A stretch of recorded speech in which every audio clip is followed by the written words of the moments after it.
Welcome back to another episode of Ballers, Beers, and Banter. I'm your host, Dave. Here with me, one's pits smell good, one smells bad. Anthony and Moose. What's up? Came up with that gem on the spot, gentlemen. Whose pits smell bad today? Anthony's.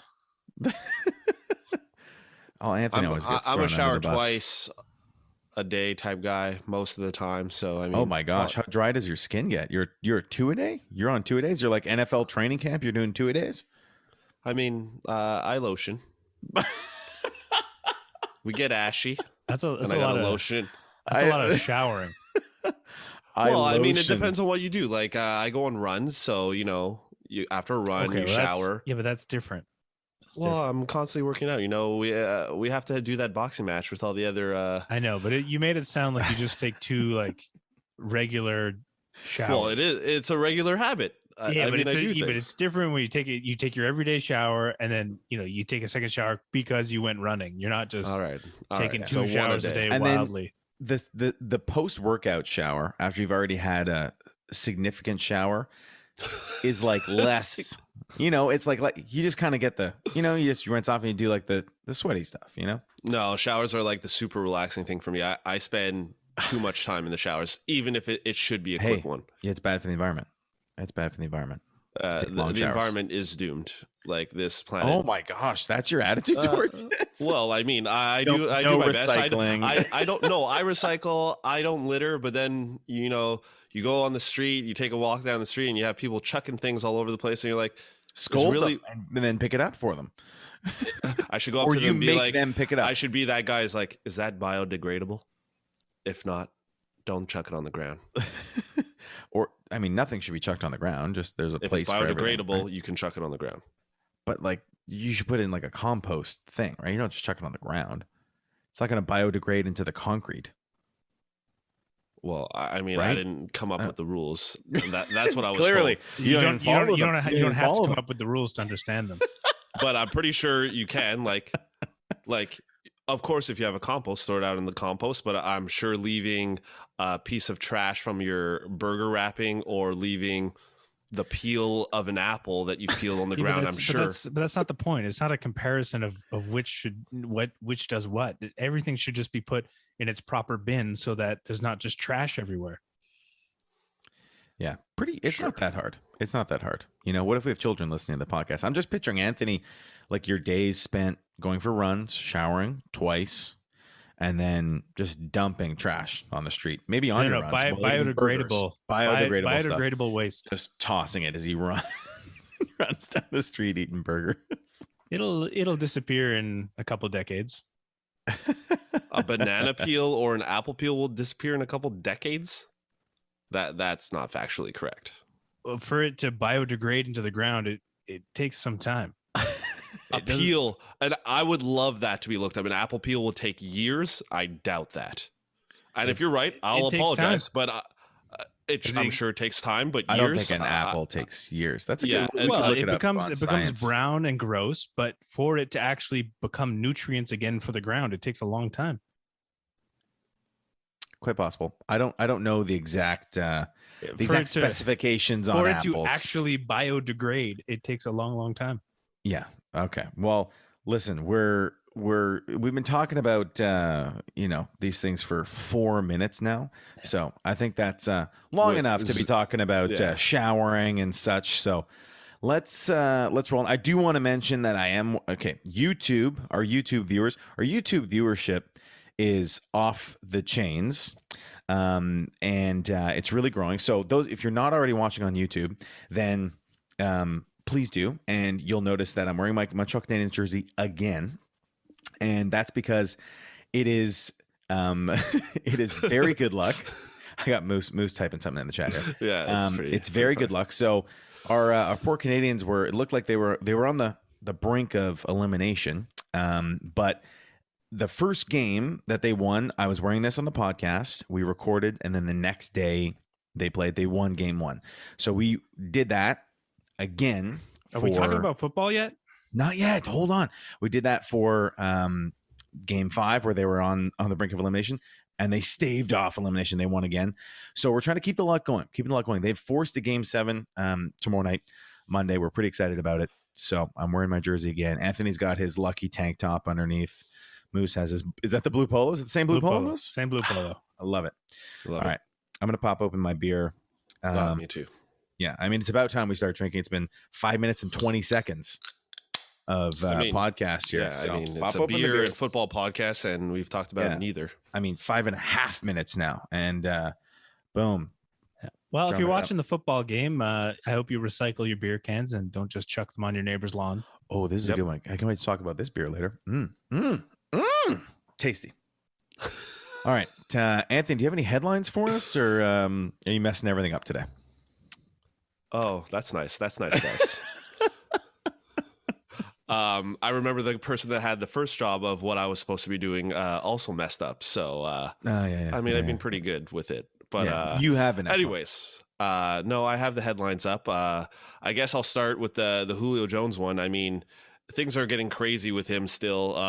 There are so many teams that are interested naturally with a stud like him.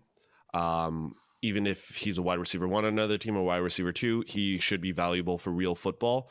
Like we said, he needs to be healthy. And fantasy. He's going to have some relevance. We need him to be healthy, to be valuable in fantasy. He will have some relevance for sure. So the Seahawks are the most recent team that has shown interest in trading to get Julio Jones back in return. But apparently the Titans are the favorites for him.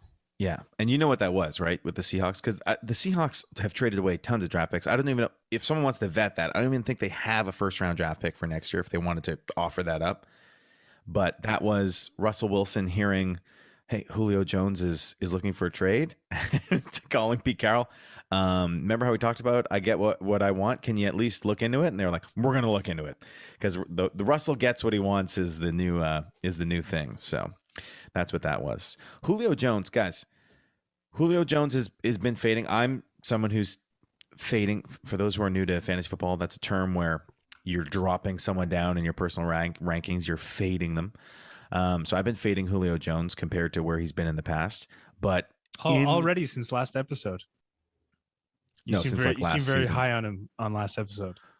No, I'm not. I think if he gets faded enough, then there's value there, right? So, for example, right now in a draft, you could get Julio Jones in like round 4 of your draft. So if you went 3 running backs with your first 3 picks, in your draft, like let's say you went, we'll go something Anthony would like, Austin Eckler, Aaron Jones, you got those at the turn, and then you were able to get like DeAndre Swift, boom, boom, boom, those 3 running backs. Would you take, and then Julio Jones is sitting there in the 4th round, you could take him or T. Higgins as your first wide receiver. You don't take Julio? No, not a chance. No? You'd go with someone else, Moose? Do you really want your first receiver to be a guy to give you problems? Well, then maybe your second wide receiver, you go get someone who's not as injured. No? Okay. I think it's better to take a shot on your second wide receiver there. Okay. All right. Well, new scenario. You go Austin Eckler, Aaron Jones, and then the 3rd round you get, I don't know, you snagged DK Metcalf, fell to you. Then you could get Julio Jones as your wide receiver 2. You like that? I'm still not doing it. Moose is still not down. I haven't done a mock draft like after Julio Jones trade talks, but the reason why why Dave is bringing up those players. So basically I did a mock draft where I got Aaron Jones, Eckler, I got Clyde Edwards-Helaire as my 3rd running back. And then my 2 receivers, I believe, were Kupp and T. Higgins. I would rather Cooper Kupp just because of, he's still injury prone, but we've seen him. He had 1 on season, 1 off season. And I mean, now Stafford is already working out with him, and he seems to favor him at the moment. So with that news, I would put Kupp ahead of Julio Jones, in my opinion. Yeah. And then the excitement for both Robert Woods and Cooper Kupp is building. It's palpable because of Matt Stafford. You got to figure if they were safe wide receiver 2s with Stafford, with Jared Goff, then you got to figure with Stafford that's their floor, right? He's wide receiver 2, and their upside could be who knows. So I get that. I get what you're saying. Quick update. Yeah. It takes approximately 2 years for a banana peel to biodegrade. 2 years. Wait, that's a long time. That's significantly different than 10 years, which is your first number. But when I said 10 years, I didn't specifically say banana peels. So like 2 years is. What about an apple peel? And it doesn't say for an apple peel. I didn't look that up, but it was saying compared to a plastic bottle, for example, that might be a biodegradable product. Like 2 years is the shorter time. So like a banana peel, 2 years biodegrade is like on the low end of things that biodegrade, and then it goes up. It goes up from there. Wow, Moose never ceases to amaze me with his wisdom. I wouldn't have thought 2 years. So here's my next question for you. Then you toss a banana peel out, on the side of the road. Anthony does, obviously. No, I don't. I personally don't. But what disappears from relevance first? The banana peel or Julio Jones? Ooh, good Julio Jones. If you did it today, 2 years. You don't think it's going to last 2 years? If you did it today, Julio Jones. All right, you heard it that's here true. first. I agree with Moose. Julio Jones isn't going to last 2 years. Not for fantasy, at least. Maybe not for fantasy. For real football, yes, but I'd have to side with you guys. You guys heard it here first on this podcast. We're combining science with fantasy football. Julio Jones will not last. His relevance will not last as long in fantasy football as a banana peel. In fantasy football. In fantasy football. Okay, let's move on to the next headline. Am I doing? I think you just got all of them, Anthony. You're the headline guy today. I mean, I did mess up on the other thing, so might as well just do it. Interesting news out of Jacksonville. For all the people that thought that Tim Tebow original news was nothing news, Urban Meyer is ready to use Tebow in a Taysom role, and that is Taysom Hill as in the QB, wide receiver, tight end, whatever position. Fullback. On New Orleans. Yeah, special teams athlete. So, and there was another report earlier in the week, I believe from Bleacher, that said that Tebow it looks like he's playing himself into the backup role, which is interesting. QB, the backup QB role. Yeah, exactly. Yeah, which I'm not like, as soon as I heard I don't know if we mentioned this in the podcast, but as soon as I heard that news, I was skeptical that he was being brought in for some sort of QB related work and not just tight end, So we'll see. I just really hope it doesn't jeopardize anything to do with Trevor Lawrence, because Trevor Lawrence is obviously the foundation of your franchises in Jacksonville. Tebow could help, but Tebow has no relevance for your long-term success as a franchise. He's like 33 years old. So I just really hope, let's say Trevor Lawrence, his first 3 games, he struggles, throws some interceptions, and the fan base, by the way, Tim Tebow played for the Florida Gators. He won a national champion. He won 2 national championships for the Florida Gators with Urban Meyer. So he's a Florida legend. He is loved in Florida. He is a god in Florida. Blasphemy. He wouldn't like that I said that. So, but he's a legend, right? So, if Trevor Lawrence starts off struggling, fans will be clamoring for put Tebow in. Oh God. And they would just we don't want to ruin. I don't Trevor think Lawrence's they career. would be. Fans would be. Fans would be 100%. Everybody's just quick to forget Gardner Minshew. He should be the backup for sure. Mike Glennon, come on. They also signed CJ Beathard. Oh man. So CJ Beathard. I'd be interested to see who gets cut out of that group if Tebow makes it out of there. Oh man, I mean, I don't know. I saw that clip and he looks like an absolute tank, but he looks slow. Yeah, real slow. Yeah, he's not fast enough to be a legit. He's like Taysom Hill has got a little bit of speed behind him. 4.4 speed. 4.4 speed. Oh, guys, I almost forgot. Time out for a sec. Well, to pause the headlines for a sec. So I coach. You guys know this, but listeners might not know that I'm a professional coach, swim coach. Swimmers are not necessarily known for their skills on land, but we train pretty hard with them. We do a lot of weight training. We do a lot of stuff. So we decided to do some testing. Some almost combine-esque testing with the swimmers. And we got some good athletes, mind you. And we did the 40-yard dash, okay? And it was super fun. Kids were going one at a time. Legit, I had the stopwatch. On the first, we measured it out exactly. On their first movement, I started the watch. And so these are high school age kids who are, some really good athletes. And there's some quick kids. What do you think the fastest time was? 4.4. Nope. Yeah. I was going to say 4.4. fastest time was 4.94. The fastest time. And so these are swimmers. I'm sure if we did the high school football team, the high school basketball team. I'm sorry. I thought there was going to be some kind of incredible time here. Yeah, that's what I thought too. That's the what incredible thing was that was the fast time. And this kid was moving. Like he would have dusted all of us. For example, one of our coaches is a very fit athlete, runs 10Ks a day. He ran a 5.5. He had run 10K earlier, so he's a little tired.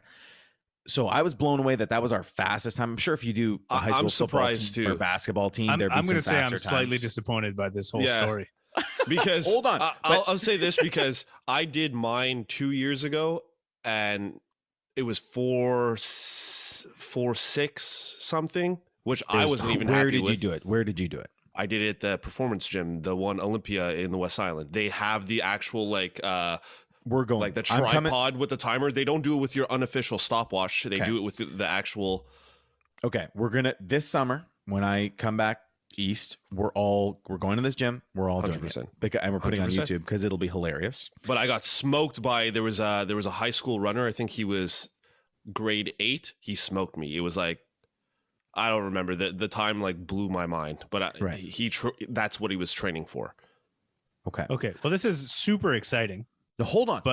Oh boy, there's the more. The last thing I want to say is that what's unbelievable is the difference at that speed, around the 5-second speed, the difference between 4.9 and 5.1 is incredible. Like huge difference in terms of like how fast the kid's actually going and like if they ran side by side, the gap. So I can only imagine like 4.4 Taysom Hill speed live or 4.2 speed must be incredible to witness, or Anthony's 4.6 speed, which we'll test this summer. So those are the two remarkable 2 years things. Older and heavier. Heavier is a big deal. But, I'm 50 pounds heavier than high school. Stride and size make it look a lot different too. For sure. Anyways, it was remarkable. Okay. I look forward to it. I look forward to the 40-yard dash, the 3B 40-yard dash this summer. I love Write it down. Anthony, did you write that down? I wrote it down. All right. So is there any other hockey news we can talk about before we get back to okay. NFL headlines? So let me get back. So wait, hold on. Wait, because we were at Tim Tebow looks slow. They've also signed CJ Berthard and Gardner Minshew is still there. Yeah. Just to recap and where Glennon, we were. And Glennon. Yeah. Glennon, you said, Dave? Yeah. No, I was just joking around. Oh, okay. That these could all be better than Tim Tebow. Okay. They could. They have the rookie Jake Luton from last year. Oh yeah, Luton. Get your Luton. All right. In other news, free agent RB Todd Gurley is in Detroit. He was visiting the Lions earlier this week. To be reunited with Jared Goff. Reunited and it feels so good. Somebody's got to catch Jared Goff's checkdowns. Yep. DeAndre Swift, Jamal Williams.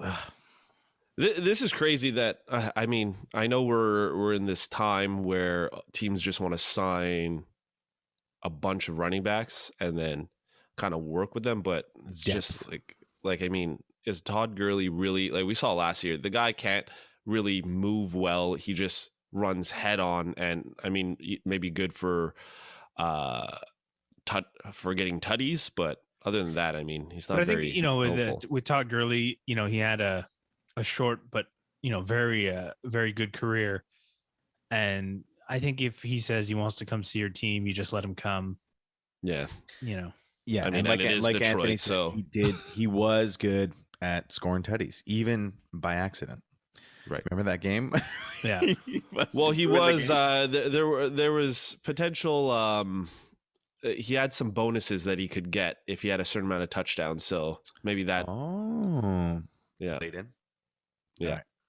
Right. So some other headlines that I can rattle off here. Jordan Love shows. Rattle them off. Just rattle. Because Dave rudely interrupted before. Hijacked it. But we have an event now for the three of us when he comes to visit. Jordan Love shows progress during the first week of OTAs, which is good for me, a dynasty my dynasty team has him. I mean, it's looking good. Good news is better than no news, I guess. I mean, Moose could go to Green Bay camp right now, and what makes you think Jordan Love is so bad? Like, just because they said he was bad, hold on, just saying, just an example. That Moose could show up, and then by the end of the week, they could be like, "Wow, he made a lot of progress." Still not going to be a starting quarterback though. I mean, a lot of people are assuming he's starting week 1. Yeah, he might. I don't know if the quality's there. Just grinding Anthony. That would make him a starting quarterback. Well, I think people should start looking, especially in dynasty keeper leagues, people who have Aaron Rodgers. I mean, you got to start considering, Jordan Love might be an option depending on who's available in your league. Right. Very possible. Corey Davis, who is now on the Jets, he suffered a minor shoulder injury at OTAs. They said with a little bit of rest, he should be okay. In Tennessee Titan news, Anthony Firkser was the busiest pass catcher this past week, which is pretty interesting because he looked pretty good when Jonnu Smith was out. I know we had our jokes. The headline actually said only on Thursday. Yeah, only on Thursday. He's for sure a Thursday. So if he has a Thursday night game, for sure put him in your lineup. Exactly. For sure. Yeah. I mean, there's besides AJ Brown, guys, it's Josh Reynolds and it's him. So I mean, Josh Reynolds isn't terrible. No, he's not. He's not. In the times that he did play, he was. Maybe a potential. As of right now, he's a sleeper. He's a sleeper. Josh Reynolds. Yeah. There you go. And then the last news I have, unless Dave, you want to add something after, is Washington wants Gibson more involved in the pass game, which should raise his value a tad. I love so Gibson. For the people that were a little bit worried with what's his name, McKissick, JD McKissick, shouldn't be. And Antonio Gandy Golden, who's a wide receiver / running back, is also there. Right. And Bryce Love.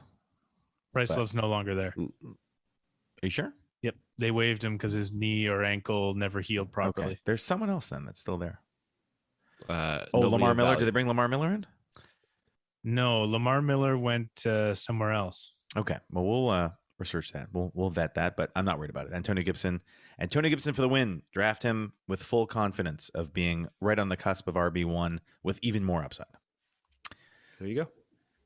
All right. Sorry for interrupting all your headlines, Anthony, but it was just too much fun. Just too much fun. Sure. But it is time. For sure. It is time to get into our main topic of the day, which is the final episode of our rookie reviews. We're reviewing tight ends today. And as foreshadowed with my comments about Smelly Pitts, we are reviewing Kyle Pitts and Pat Freiermuth, who I hope I said his name correctly.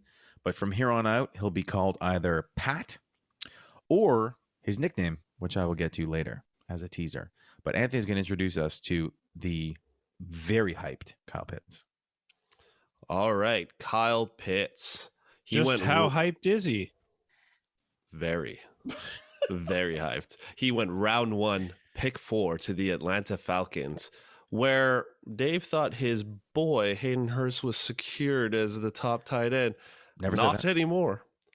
Anyways, he is 6'6", or I don't even know how to say it anymore. That was good. So, that's pretty good. Yeah. So again, for those of you who don't know, I fused foot and feet in the first rookie episode, I believe, when we were doing QBs. You fused it. I fused it. Yeah. So he's 6'6". He weighs 246 pounds. Had a 4.44 unofficial 40-yard dash time and a 41-inch vertical. Ooh, those are pretty good. Serious stats. And I mean, everybody loves Kyle Pitts because he's a tight end that could be a receiver, kind of like when Jimmy Graham was in his prime and Jimmy Graham was going on about I should be paid like a receiver because I'm a receiver playing tight end. So similar. I'm not sure if it's similar build, maybe. His stat line, Kyle Pitts, is similar to DK Metcalf in terms of weight, 40-yard time, and vertical. And I think DK is only 6'4", so he's even taller. So crazy, amazing. So Pitts played 3 years in college. I believe he only started 3 games his rookie season for Florida. where he had 73 yards and a touchdown. But in 2019, he took over as the starting tight end. He played all 13 games, finished the year with 54 receptions, 649 yards, and 5 touchdowns, and also earned a first-team All-SEC for the season.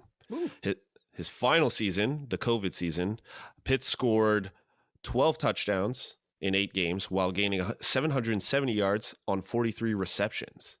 He would be named unanimously All-American and won the John McKay Award as the most outstanding tight end in college football for 2020. Ooh, those are some accolades. Yeah, he's it's warranted.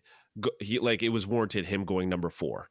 Everybody was super high on him, and I mean, I called Atlanta picking him. I knew Atlanta was going to call it. Yeah. So that's pretty. One might say he was so good in college. One might say he Gator-done. Gator-done. I like it. Gator-done. Yeah, I like it. Florida Gators, but not really because yeah. Okay. So a situation. Atlanta's receiving core for now includes Julio Jones, Calvin Ridley, Russell Gage, and Hayden Hurst. Those are the notable ones. Thanks for mentioning Hayden. I mean, might as well. There was already a tight end there. So Julio Jones, we know, is on his way out. Most likely, he's pretty much said it on on the air, whether he knew he was on the air or not. He's gone. Hayden Hurst again. Well, he also didn't deny it. Yeah, he didn't deny that. Yeah. Hayden Hurst, like Moose and I have been saying since last season, is just classic for being drafted as the tight end for his team and then being usurped by another guy, Mark Andrews in Baltimore. Yeah. And even some might say Nick Boyle. Is it Nick Boyle is his first name? Yes. So, and Nick Boyle, he's old. But Nick Boyle rules. Oh, okay. Billy Madison. It's a stretch. So Doyle. I know. It's a stretch. So I mean, situation is looking pretty good on a team that seems that they're not very good at defense. They have Mike Davis over there. They're not a run heavy team. They're a pass heavy team. Matt Ryan likes to air the ball. So situation is pretty good for Kyle Pitts, especially with Julio Jones on the move. With the coaching staff, Arthur Smith, who was hired as the head coach and was previously the offensive coach for the Titans, seems like it might be a good setup for him over there and good for the offense. And then the offensive coordinator, Dave, I don't know if I'm pronouncing it right, Ragone. Is that how you guys would pronounce it? I mean, I don't even know how you spell it, so I'm going to go with Ragone. Yeah. Ragone. We're going to go with Raygon. Reg One was the OC coach coming over from, well, he was a passing game coordinator, a part of the offensive coaching staff from the Bears in the 2020 season, following a four seasons as the quarterback's coach. So, I mean, coming from the Bears. I mean, if you can make it work with Trubisky, come on. Yeah. Trubisky looked good at times. So that's good coaching. That's good coaching.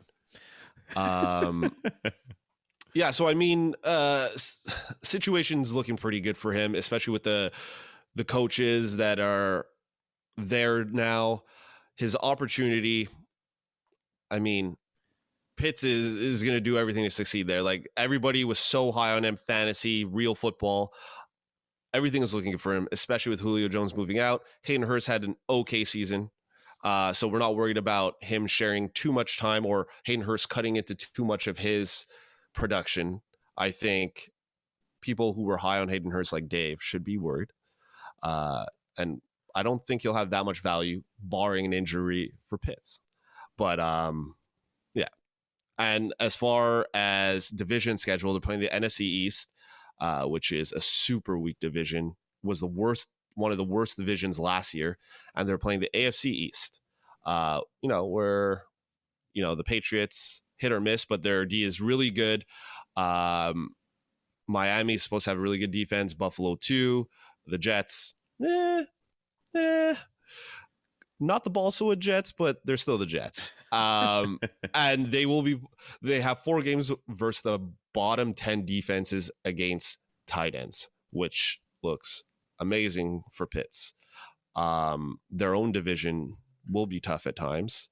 They have the Buccaneers there, New Orleans.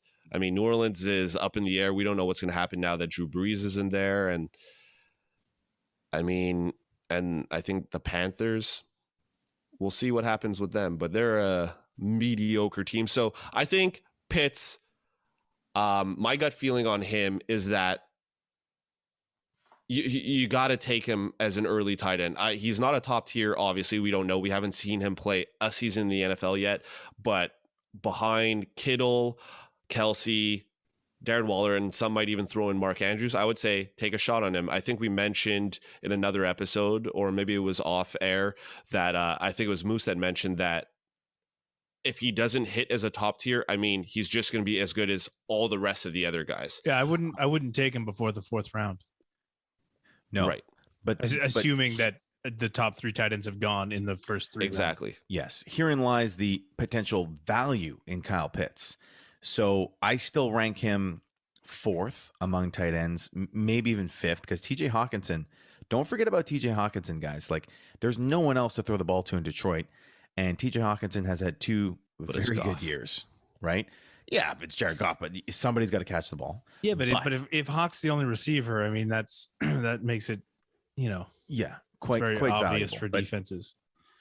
But exactly, Travis Kelce is being drafted end of the 1st round, as he should be right now, maybe 2nd round. Kittle is like late 2nd round, somewhere around there. Waller sometimes going around 2nd round or 3rd round. So those 3, I would expect to do better than Kyle Pitts this year in his rookie year. But Kyle Pitts could be right up there. And that's the thing. Andrews and Hawkinson don't have the best passing QBs. True. And you would argue that Matt Ryan, even though, we joke about his up and down seasons, but he's going to air out the ball, and he's a better passer than both those guys. So it depends on who you favorite in that out of those 3. And then factor in that the Atlanta Falcons threw the 4th most pass attempts in the NFL last year, following up a year where I believe they threw the most pass attempts. I think 2 years ago, they were like 670 passes, something like that. Yeah. This past year, 628 pass attempts. And how many of those went to Julio Jones? 68 of those targets went to Julio Jones because he was injured for part of the year. But that's 68 targets that we're now assuming are gone. Hayden Hurst received 88 targets last year, as predicted by Dave at this point last season. Now we can fade Hayden Hurst. We know he's not going to be like Kyle Pitts is the man. Fade him now. Should have faded him this time last season. No, because he finishes the 10th tight end overall, which is as I predicted. Not so great. But Kyle Pitts, you'd have to assume would get at least 88 targets, probably closer to 100 targets next year. So quick question, since we're talking about targets. Yeah. How do you feel about targets now that they have a running back whose knees aren't about to fall off in terms of passing attempts? In terms of Mike Davis? Yes. Okay, so you're saying, like, will they run the ball more than they did last year? Yeah. They still ran quite a bit. It just didn't work that well. Like, they ran with Brian Hill, Ito Smith, Gurley when they needed to. It just wasn't great. Like, I got Gurley at 195 rush attempts, Brian Hill at 100, Ito Smith at 63. If you combine them all together, it's like a one stud running back. So, I would say at this point, because I believe Ito Smith is no longer with the team. They have a rookie, Javian Hawkins. Right. Yeah. But we didn't even talk about him in our rookie episodes because we don't know how good this kid is. It might just be Mike Davis taking on majority of the work. And they probably don't want to abuse him. I still think they would be pass heavy, and I'm not worried about the running back taking targets. No, I'm not targets. Yeah, I'm not too worried about it, Moose, because when Atlanta was breaking records for pass attempts, like the previous year at 670 or 80, that's when they had Devonta Freeman, right? So they've had decent running backs there in the past and still thrown a ton. And then factor in their defense is still poor. Their defense is still weak. They're going to be behind throwing a lot. So I would expect similar pass attempts to last year, somewhere around the 600 plus range. So I think there'll be plenty of targets to go around to feed Calvin Ridley, Russell Gage. They'll be playing from and behind Kyle a Pitts. lot. So they'll have to throw a lot. Okay, so here's my question to you guys. Would you rather take Travis Kelce in the first round, end of the first round of your draft, or Kyle Pitts at the end of the fourth round in your draft? Travis Kelce. Yeah, Travis Kelce. Okay. What if it's... okay. And then do you rank Kyle Pitts ahead of TJ Hawkinson or Mark Andrews? Okay, I'll make this clear. I'm not drafting Kyle Pitts this year unless I have to. Okay. So we know that Moose's strategy is own that position to get an advantage over your opponents. So with Kyle Pitts, we don't know. And like we said, it's either he's top tier or he's all the rest, which is what you don't want at that position. So that's why you don't gamble on him. I mean, if you're not a guy or if you don't like drafting tight ends early, I would say take a shot on him. But you probably it's still pretty early. It's still pretty early.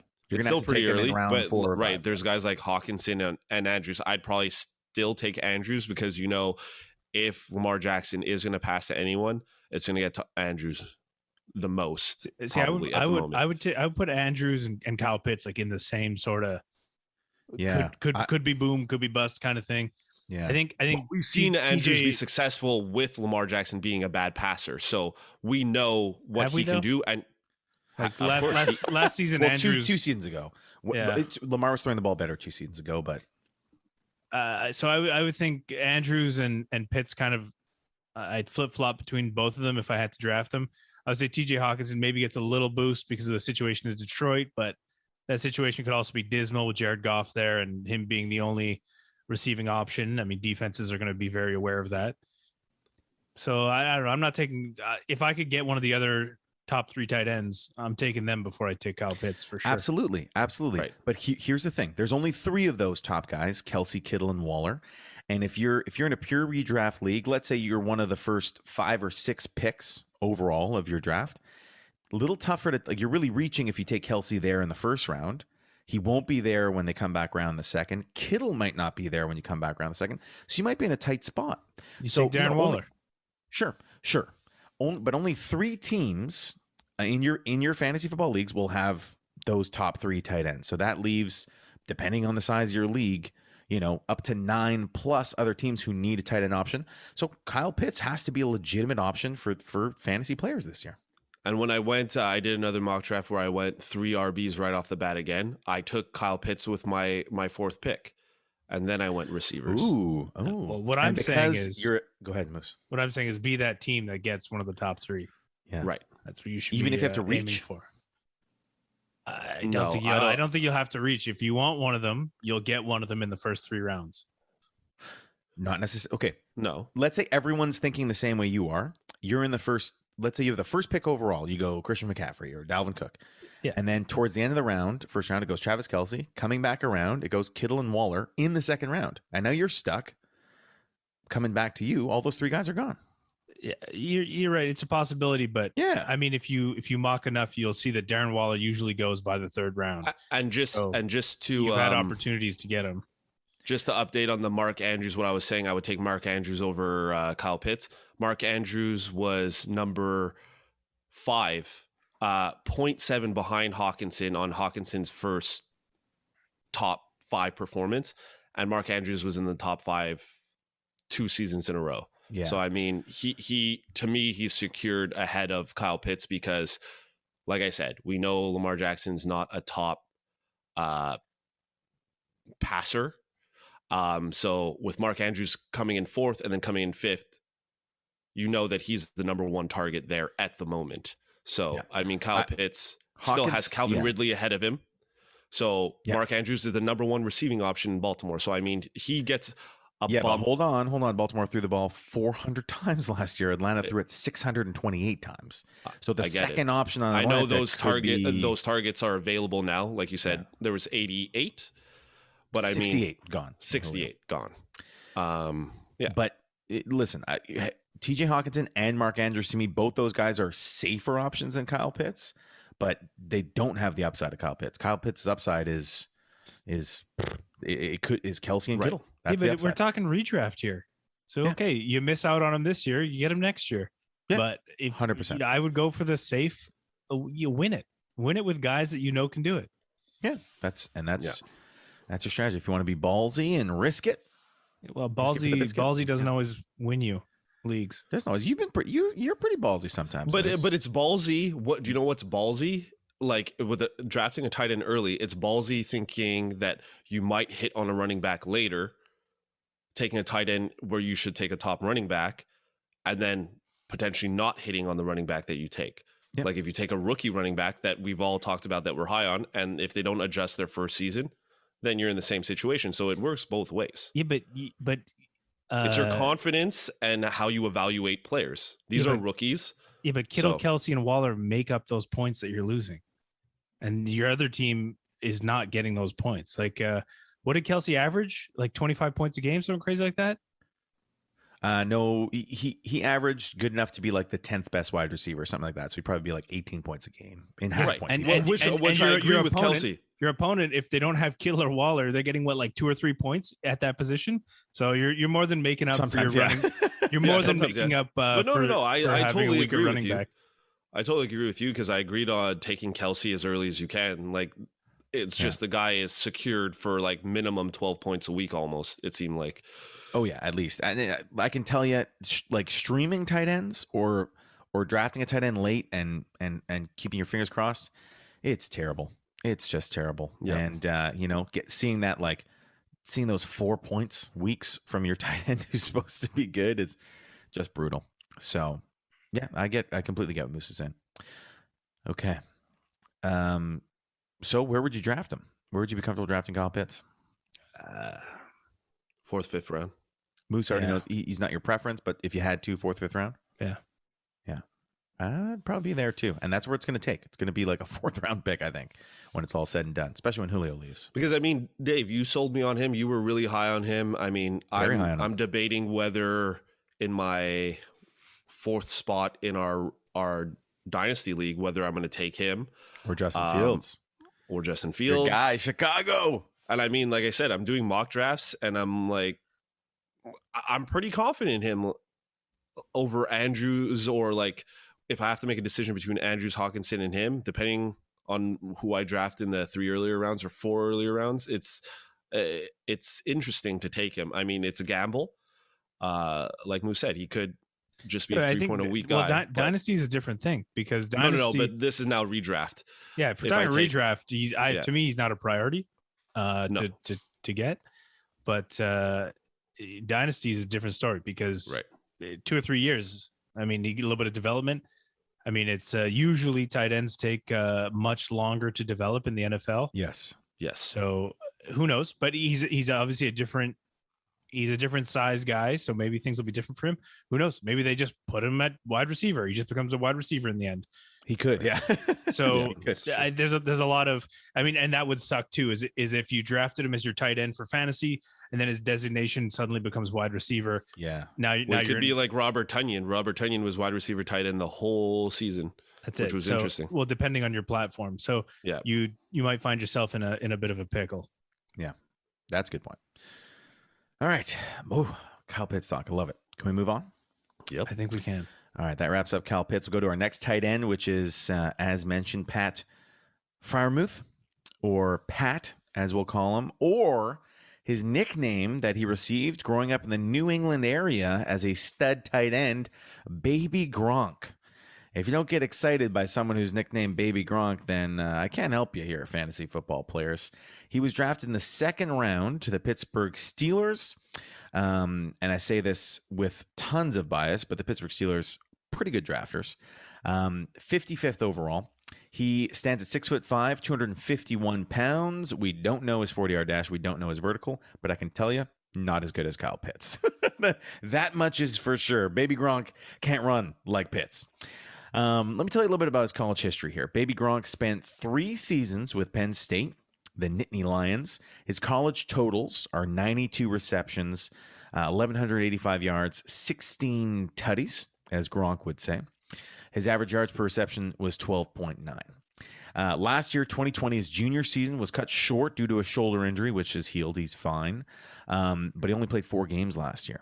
So to still be drafted in the second round after playing only 4 games last year, good sign.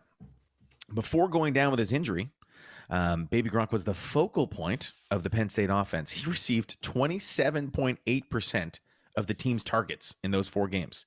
That's huge. So 1 out of every 4 passes went to him. His last game before getting injured, he went 7 receptions for 113 yards. His per game pace, if you want to extrapolate it to NFL terms, for a 16-game season, his pace last year would have had him getting 92 receptions, 1,200 yards in 16 games. So pretty good college stats if you extrapolate it. And what we have to remember is that, Kyle Pitts is a generational talent, freak of nature. So if you disregard him and for a second and think of Pat Freiermuth here, or Baby Gronk, as besides Kyle Pitts, the best tight end in this draft class, he's pretty good. And he went in the second round, right? So in a normal year, a tight end going in the second round is a big deal. So that's something to keep in mind, okay? His situation, we know, as Moose just mentioned, tight ends take a while to develop. So we don't usually see them in their rookie year be amazing or reach their potential in their rookie year. We've seen some exceptions to that, like TJ Hawkinson recently. He's going to be behind Eric Ebron on the depth chart in Pittsburgh, who's say what you will about Eric Ebron. He's a solid veteran tight end, and they liked to throw to Eric Ebron. The good news for Baby Gronk is that the Steelers have a solid offense, and they love to feature the tight ends. If we think about Eric Ebron last year, Vance McDonald, Jesse James, Heath Miller in the past, and they spent a second-round pick on him. So they obviously, and they had other needs. They really needed O-line, but they went tight end in the second round. So obviously they have a plan for him in the future. The question is, where will he be used now? Do you guys see his situation differently than that being behind Eric Ebron on the depth chart? Into this year? If he can catch the ball, he's ahead of Eric Ebron. I love Moose. Eric Ebron did have some drops last year. Some drops. Did he even catch any balls? I think he was. The balls. I think he was dropping more than he was catching. That's for sure. Well, they kept throwing back to him. He didn't have more drops than catches, but Eric Ebron had some fantasy relevance last year for those who don't get Kelsey, Kittle, and Waller. He was one of those streamable tight ends last year. So Moose thinks you see a pathway for Baby Gronk to be the starting tight end. No, I don't trust Pittsburgh tight ends. They always bring in these big tight ends. Vance McDonald came in, they gave him the ball a few times, absolutely trucked people. Like you want to talk about Baby Gronk, that was Vance McDonald, and they didn't really do anything with him. Eric Ebron, looks like they were more interested in Eric Ebron as a pass catcher. But then you got to ask yourself a question, like, how many more pass catchers can Pittsburgh have? Now, That's a great question, because besides Eric Ebron, we're talking about Deontay Johnson, Chase Claypool, Juju Smith-Schuster, James Washington. Don't forget about him as the 4th receiver. Plus Najee Harris now is in the picture. He's going to be catching some balls, maybe Kalen Ballage. So in terms of overall target share and overall offensive weapons, he's no matter how well Baby Gronk does in training camp, he's going to be way down the pecking order for targets.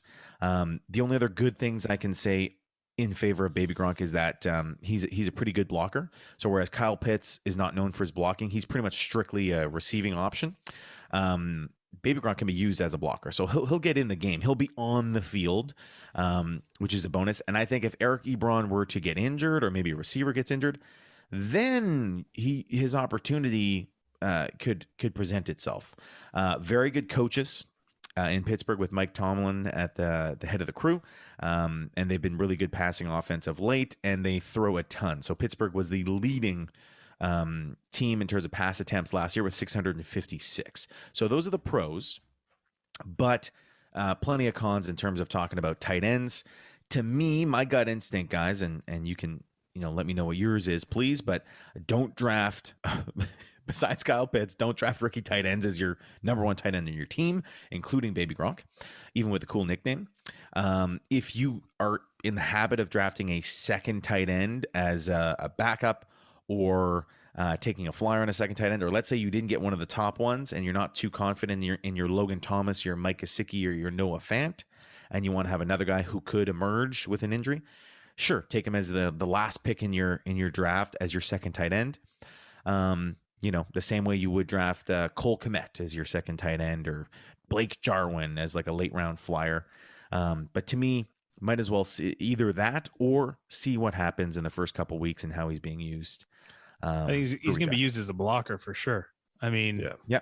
If Ben gets hit, he might just turn to dust. So I think they just want as many big bodies line in up a front of tight him as end, possible. bring in a 6 blocker. There is a possibility of using 2 tight end sets as well, having Ebron and him, but they got too many good wide receivers plus Najee for that to happen. So, I'm a Pittsburgh fan, so it's tough to remove my bias, but I would want a piece of the Pittsburgh offense. But to me, it's Najee Harris that you're looking to get, or one of those receivers, whichever one you can get the latest, but not necessarily Ebron or Pat. You don't want to drop the ball on Deontay Johnson. Yeah. He'll do that for you. Oh, nice one. Anthony, do you see it differently? I agree with Moose that they see Pittsburgh seems to get tight ends, and everybody, gets high on them, and then they draft them, and then they get disappointed. So I mean, I agree that he'll be a blocking tight end, and that's about it. We said also rookie tight ends, it takes a while for them to develop. So I don't think this is the year, even as a second tight end. There are plenty of tight ends out there that I would rather have as a backup tight end over him. So that is the only reason I wouldn't take him as a late round flyer, because there will be plenty of other tight ends to take as a late round flyer. And yeah, he's not my guy. He's not enough of an offensive threat, in my opinion, and more of just a blocking tight end. It's an unknown in redraft. So, I advise, for Dynasty, different. For sure, if you're not getting Kyle Pitts, he's the next best tight end prospect in Dynasty, so go ahead and snag him. Maybe there's others. There's Brevin Jordan and Hunter Long. There's a couple other tight end options out there for Dynasty, but yeah, I think for redraft, safe to say that Kyle Pitts is the man. Pat Baby Gronk Freiermuth, not yet. Not yet. All right, cool. Anything else on the good old Baby Gronk and Kyle Pitts? Sweet. Wraps up our tight end options. Are we ready to move into our next segment?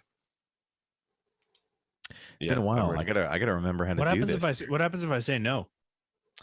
Then I end the podcast. Just boom. I just say goodbye. I just do our sign off, because whatever Moose says. But what if Anthony's ready to go into it? That's different. Moose, you're the Russell Wilson of this podcast. Anthony's the Aaron Rodgers of this podcast. So Anthony can ask for whatever he wants. Don't put he can ask for whatever he wants. Rodgers. He's not getting it. He's not getting it. Management disagrees. But Moose, Russell Wilson, I'll listen to you now. Anthony, you can be Russell Wilson. I'll be Aaron Jones. I said Aaron Rodgers. Aaron Rodgers, sorry. Okay. You can be Aaron Rodgers, host Jeopardy. Yeah. All right. So it's time for They Said It on Reddit. Wow. It was a while since I said that. Yeah. Hit us. So I guess it's me. I don't know. All right. You got it. So this one is coming from user Reform EDJM or Reformed JM. That sounds better. Yeah, definitely sounds better. Sophomore wide receiver not named CD and Jefferson.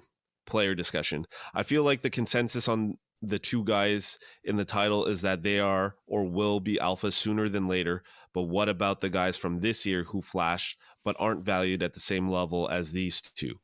I've been on a buying spree, particularly of guys like Higgins, Claypool, and Ayuk.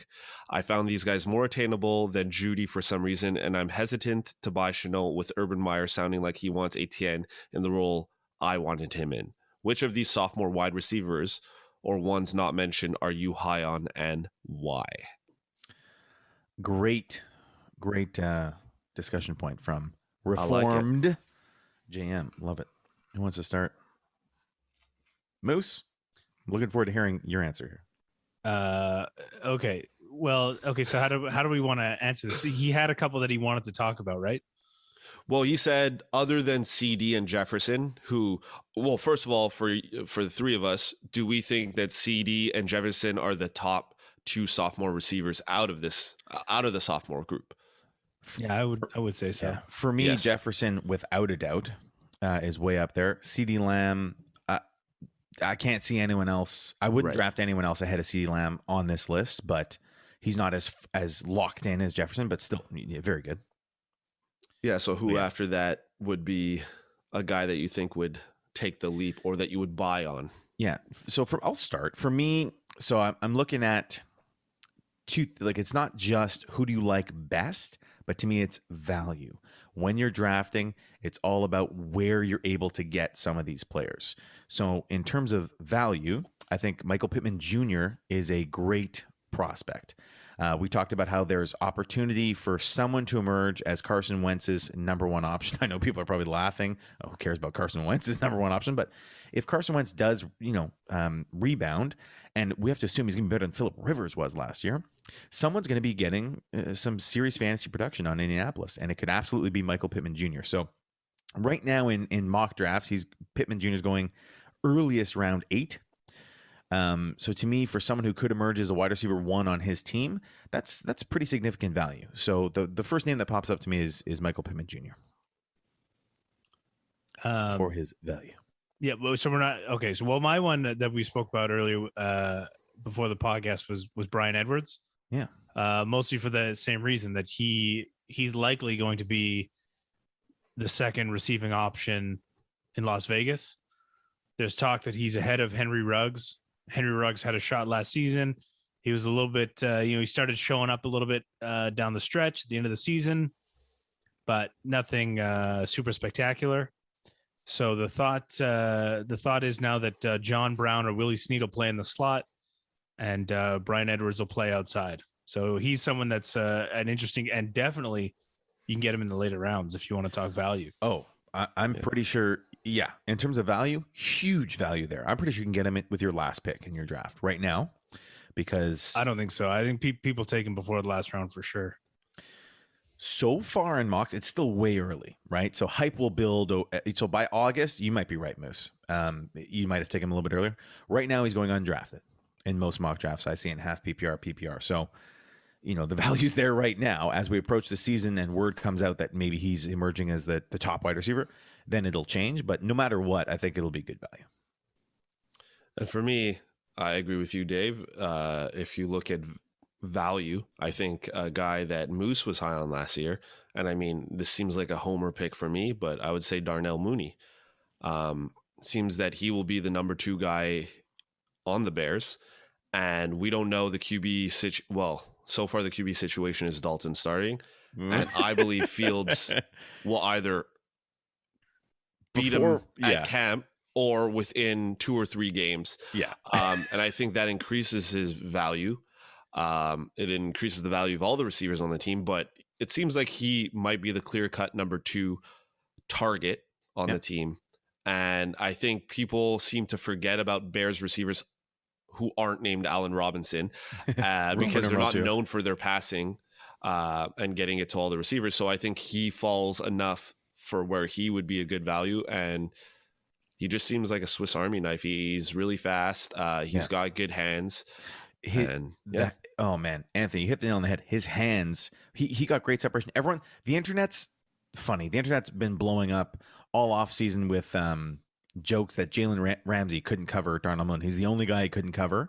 And there's they show still frames of Darnell Mooney with crazy separation on Jalen Ramsey. Of course, Trubisky overthrows him all the time, or did overthrow him all the time. But now they could have a better quarterback situation. So I love Darnell Mooney. His hands are incredible. If the ball's anywhere in his radius, it's caught.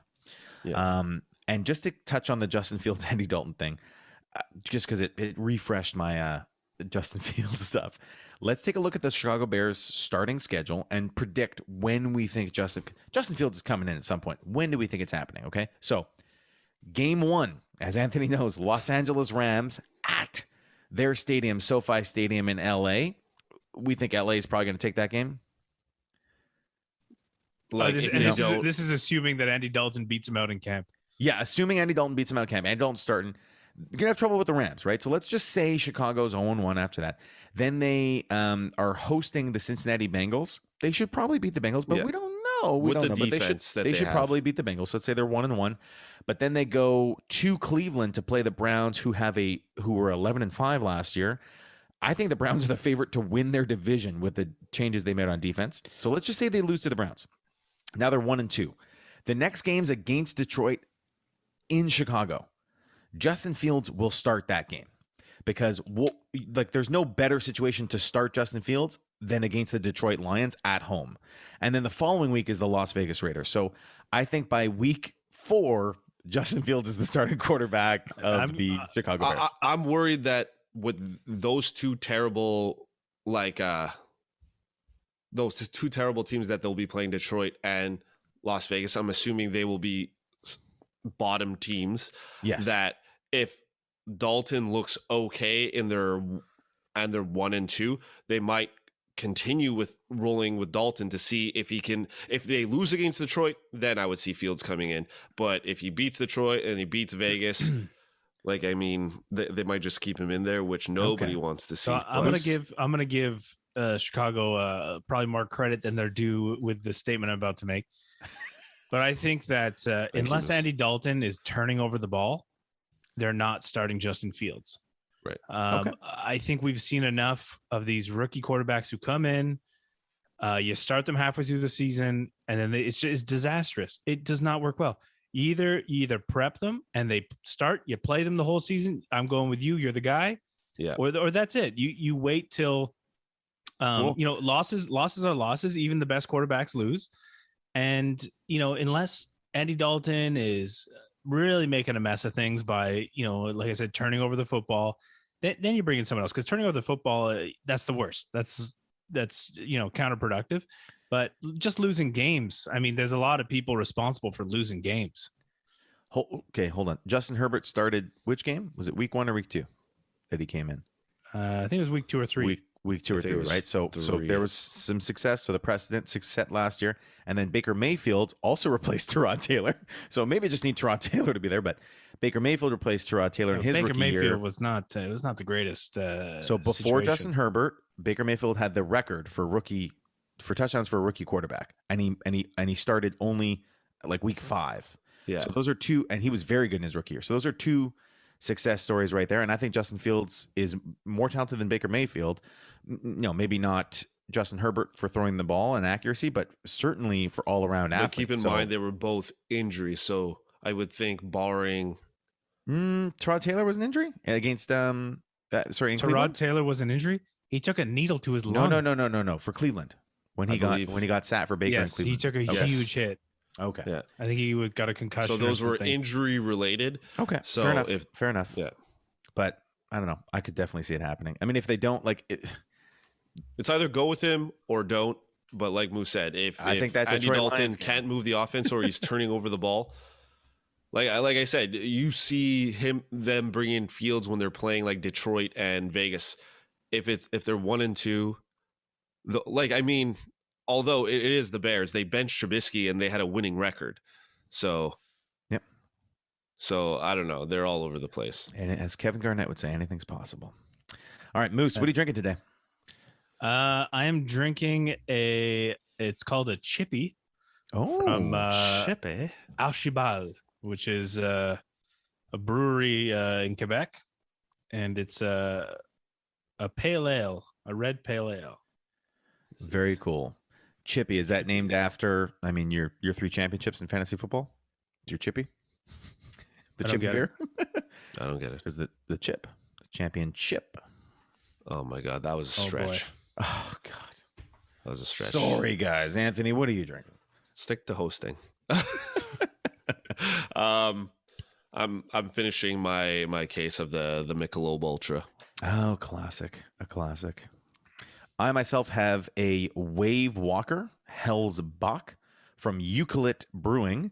And I don't know if you can really see on the can if you're on YouTube, but it is an orca or a killer whale. And what's so cool and why this attracted my attention is it's the pod pack. Just like our podcast, this is the pod pack. Sorry, is this beer for your fantasy championships? because you've been held back from them. Oh, too bad. I that's a good do one. have a dynasty championship, but Yeah. we won't get into that right now. So this is so cool. It's a collaboration of 5 breweries, local Vancouver Island breweries, and ran by Vancouver Island Brewing, who Moose and I went to, and Moose loved their blueberry beer.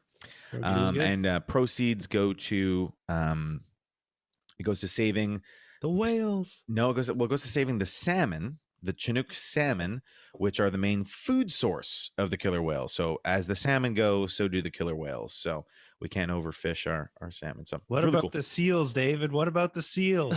The seals do fine. Oh, you mean because they're eaten by the killer whales? Yeah, I think killer whales okay. also eat penguins. They'll eat whatever. But around here, we do have seals around here too, and I'm sure they get eaten by killer whales. Have you ever seen the videos of the killer whales playing, like literally playing with their food? Oh yeah. Where they seesaw the icebergs and launch the penguins into the water. Yikes. Yeah. Well, It's hilarious. Wild. Nature is wild. You live. Nature. Awesome. All right. Well, this has been a killer episode of the podcast, and I hate to end it, but I think we don't have to end it. We can talk about TV shows. Wisdom? Okay.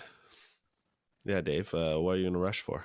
Well, we're approaching that time. Like, I mean, it's okay for you to interrupt with your stuff, but we can't talk about our TV shows. Anthony, well, hit us, Anthony. Tell us. The spotlight, the floor is yours. Dang. So I have one. So I don't remember if I mentioned it last episode, but I mean, this by all means is not a good movie. But if you like seeing blood and action, I would say Army of the Dead. What did you say? He said Mortal Kombat. Go ahead. Army of the Dead. Army of the Dead on Netflix. Apparently, it is the most watched Netflix movie of all time, which blows my mind because I mean, it is not a great movie. It's a Zack Snyder movie, or Snyder movie, and Snyder, yeah, Snyder, and Zack Snyder is 6 feet tall. If you like terrible acting and zombies and blood and being confused with Zack Snyder putting in things and then not explaining it, what then he explains, and they have a side like making of the movie. Then he talks about it, but then still doesn't explain it again. I mean, this movie's for you. Okay. Blood and guts, violence, and Bautista's one-dimensional acting. But it was entertaining. Awesome. I like Dave Bautista. I mean, honestly, I think anybody that can come out of a wrestling career and then, it's not like he's had he's been in a lot of big movies. Oh, yeah, for sure. But so good for him. Drax in the Marvel movies doesn't have a lot of emotion. But he plays it perfectly. Yeah, exactly. But that's the position. Like, but if it was like, I don't know, like an Iron Man, Captain America type character, I mean, I don't think he'd pull it off. No, he's definitely typecasted as like the big bruiser. Like he's the right. I think he's one of the hitmen in one of the James Bond movies. He's a gangster or something in Blade Runner, the most recent Blade Runner that came out. So he's just that. But it's super entertaining if you don't feel like thinking, or you're cooking or doing something at the same time. Definitely a good movie to put on. Right. Well, I continued watching the X-Files. Got to a really good episode that I'm for sure it's an homage to the movie The Thing, where they go up north and they're sort of stranded at a northern outpost, and I don't know, they find these worms that infect you and then they make you aggressive, and nobody knows who's infected unless you can see the back of their neck, and then it sort of dwindles down to 4 of them, and then they figure it out and blah blah blah. Yeah. But it's a super good episode. I remember that episode. Awesome. Okay, well, you've heard your recommendations, folks. Besides listening to this podcast, recommend? What? Just watch all the playoff sports. Oh my gosh. I mean, football's not here. Hockey, basketball. I mean, you can if you have DAZN, you can rewatch the playoffs. That too. Do some research for your upcoming fantasy season. Season. Yeah. Well, this podcast will be enough research that you need, but I like it. I like the thought. All right. I think that does it for this episode of the podcast. As always, thanks for listening. Are you going to tell people to like and subscribe on our YouTube videos? Well, I think you just did, but let's go ahead and remind everyone to like and subscribe our YouTube videos. Give us the old thumbs up. Thumbs up. Hit And the you bell can so you reach get the us. updates. You can People reach always us say at- to smash it. Smash the button. Yeah. Smash. Leave a comment. And you can reach us at 3bfantasypod, gmail.com, Twitter, Instagram, Facebook. Hit us up. As always, thanks for listening. We'll see you next time. Ciao.